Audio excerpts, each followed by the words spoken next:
दोस्तों, आज हम बात करेंगे गुदा के रास्ते की बीमारियों की, जिनमें प्रमुख बीमारियां हैं पाइल्स, फिसर, फिस्टुला, प्रोलैप्स और एनल कैनाल का कैंसर। जिनमें सबसे कॉमन बीमारी है पाइल्स। नमस्कार मित्रों, मैं doctor H L. Rajput, advance laparoscopic surgeon, Heera Shri hospital, Shahganj, Agra.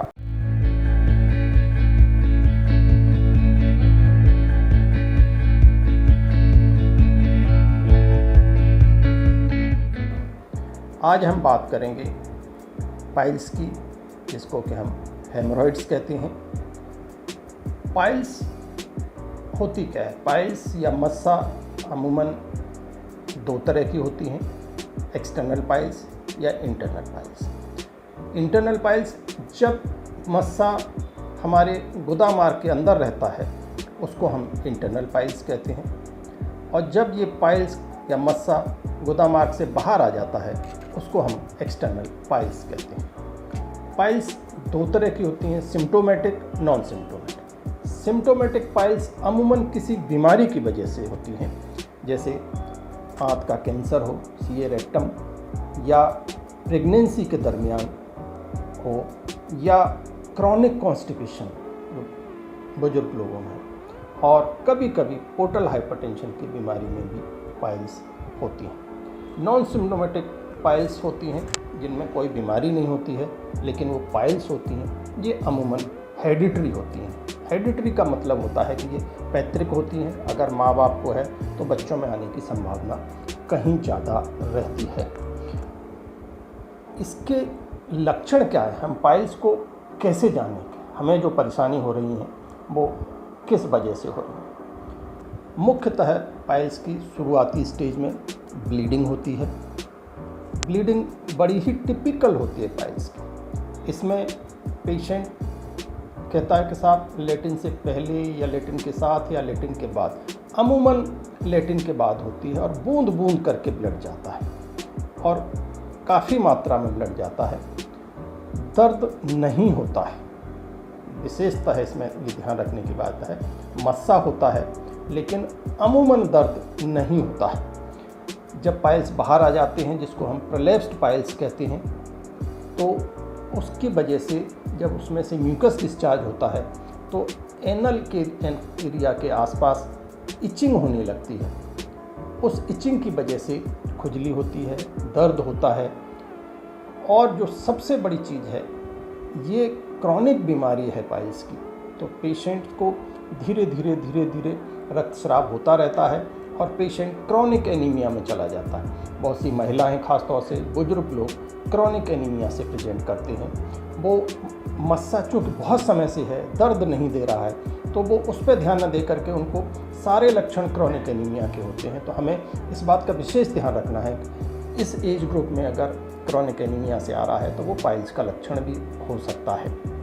इसको हम डायग्नोस कैसे करते हैं? ज़्यादातर केसेस में जब आप कुशल सर्जन के पास जाते हैं, वो आपसे पूरी डिटेल्ड हिस्ट्री लेता है, उस हिस्ट्री से पता चल जाता है, और ग्लव्स पहन करके गुदा मार्ग की जांच करता है, जिसको हम डिजिटल रेक्टल एग्जामिनेशन कहते हैं। और एक औजार होता है जिसे हम प्रोक्टोस्कोप कहते हैं। उस प्रोक्टोस्कोप से पाइल्स का पता चलता है, पाइल्स का ग्रेड का पता चलता है। पाइल्स अमूमन 4 तरह की होती है, ग्रेड 1, ग्रेड 2, ग्रेड 3, ग्रेड 4। पहली स्टेज में पाइल्स होती है लेकिन वो गुदा मार्ग के अंदर रहती है। उसके लक्षण ब्लीडिंग होते हैं, पेशेंट्स को सिर्फ एक फुलनेस की फीलिंग होती है एनल कैनाल के रास्ते पर। ग्रेड 2 की पाइल्स, पेशेंट जोर लगाता है, पाइल्स गुदा मार्ग तक आती है, फिर अपने आप से वापस चली जाती है। ग्रेड 3 पाइल्स गुदा मार्ग से बाहर होती है, लेकिन पेशेंट उंगली से अंदर करता है तो पाइल्स उंगली से अंदर चली जाती है, लेकिन जैसे ही पेशेंट जोर लगाता है वो बाहर आ जाती है। ग्रेड 4 पाइल्स होती है, वो बाहर ही रहती है, कितना ही अंदर कर लें वो अंदर नहीं जाती है।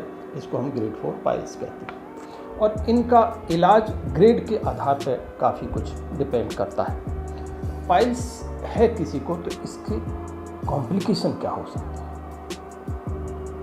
अमूमन 18 से 20% यंग पॉपुलेशन से लेकर के ओल्ड पॉपुलेशन पाइल्स की बीमारी से ग्रसित रहती है। ये एक बहुत बड़ी पॉपुलेशन है। तो इसके कॉम्प्लिकेशन, अगर हम इसको इलाज नहीं देते हैं, पहला कॉम्प्लिकेशन तो जैसा हम डिस्कस कर रहे हैं, हेमरेज, ब्लीडिंग, उसकी वजह से धीरे धीरे लंबे समय तक होता है तो एनीमिया हो जाता है, जिसको हम क्रॉनिक एनीमिया कहते हैं। कभी कभी पाइल्स के मस्से में घुमाव आ जाता है, जिसे हम स्ट्रैंगुलेशन कहते हैं। और चूँकि ये पाइल्स का जो गुच्छा होता है, इसमें खून की नलियाँ होती हैं, ब्लड एंगोज रहता है, उसी की वजह से ब्लीडिंग होती है। उस ब्लीडिंग में कभी कभी थक्का जम जाता है, जिसको हम थ्रोम्बोसिस कहते हैं। और जब लंबे समय तक थ्रोम्बोसिस होती है, फाइब्रोसिस हो जाती है, तो घाव हो जाता है, जिसे हम अल्सरेशन कहते हैं। एक और इसका कॉम्प्लिकेशन है जो बहुत ही ख़राब कॉम्प्लिकेशन है, हालांकि ये बहुत कम मात्रा में होता है, पाइल फ्लेबाइटिस, यानी इन्फेक्शन मस्से में हो रहा है, लेकिन वो इन्फेक्शन लिवर तक पहुंच रहा है और वहाँ पर के एब्सिस डेवलप कर देता, और वो एक काफ़ी घातक होता है, प्राण घातक कह सकते हैं हम। अब ये सारी चीज़ें जानने के बाद मूलतः बात आती है कि हमें इसका इलाज क्या है, उपचार क्या है। इसका इलाज, जैसे मैंने कहा, कि स्टेज के ऊपर डिपेंड करता है। अगर पेशेंट पहली स्टेज में और इंटरनल हेमरॉइड्स है, सिर्फ ब्लीडिंग प्रेजेंट करके आ रहा है, तो हम अमूमन कंजर्वेटिव ट्रीटमेंट पर रखते हैं, जिसमें सिट्स बाथ देते हैं। सिट्स बाथ एक टब में पानी लेकर के लेट्रिन के रास्ते को सिकाई कराते हैं या हॉट फोमेंटेशन कराते हैं, और कुछ दवाइयाँ देते हैं जिससे कॉन्स्टिपेशन ना हो। अगर ग्रेड 2 का है, ब्लीडिंग बहुत ज़्यादा है, तो इसमें हम 2 इलाज प्रमुखता से देते हैं। पहला है इंजेक्शन ट्रीटमेंट। क्योंकि ये बीमारी एंगोज वेन्स की वजह से होती है, खून की नलियों में खून भर जाता है, तो इंजेक्शन को हम खून की नलियों के या मस्से के बेस पे लगाते हैं, जिससे खून की नली वहीं पे सिकुड़ जाती है, जिसको हम इंजेक्शन स्क्लेरोथेरेपी कहते हैं। दूसरा होता है बेंडिंग। एक मशीन होती है, उसके द्वारा हम मस्सा को खींच लेते हैं, मस्सा के बेस पे, जड़ पे बैंड लगा देते हैं, जिससे वो धीरे धीरे नेक्रोज हो जाती है, फाइब्रोस होती है, और नेक्रोज होकर के मस्सा गिर जाता है। अगर स्टेज 3 का है, स्टेज 4 का है, या स्टेज 2 और 3 के बीच का है, उस स्टेज में हम सर्जरी करते हैं। इसकी सर्जरी 2 प्रकार से होती है। खुला ऑपरेशन, उस खुले ऑपरेशन में हम मस्से को लेते हैं, जितने भी मस्से हैं, 1 मस्सा, 2 मस्सा, 3 मस्सा, उन मस्सों को कर देते हैं। दूसरा ऑपरेशन है जो कि मिनिमल इन्वेजिव प्रोलैप्स सर्जरी है, MIPH। इसमें हम मशीन से ऑपरेशन करते हैं, कम कष्ट होता है और जल्दी रिकवरी होती है। ऑपरेशन होने के पश्चात जो पोस्ट ऑप रिकवरी है, ये सबसे बड़ा प्रश्न रहता है। पेशेंट पूछता है कि मैं साहब कितने दिन में अपने काम पे जा सकता हूँ। अगर खुला ऑपरेशन कराया है तो चूँकि उसमें घाव रहता है, उसको भरने में समय लगता है, उसमें कम से कम 3 हफ्ते लगते हैं। उस 3 हफ्ते में पेशेंट साइकिल, मोटरसाइकिल, स्कूटर नहीं चला सकता है, अपना टहलना फिरना जारी रख सकता है, और अपने काम पे जाने में थोड़ा सा लंबा समय लगता है। वही चीज़ MIPH में वो 1 हफ्ते से 10 दिन में अपने ये सारे काम कर सकता है। हमें इस बात का विशेष ध्यान रखना है कि हमें रिकवरी में बहुत जल्दी नहीं करनी है। अगर हम रिकवरी में जल्दी करेंगे, अगर ओपन ऑपरेशन कराया है, तो पेशेंट को पेन और दूसरे कॉम्प्लिकेशन की संभावना रहती है।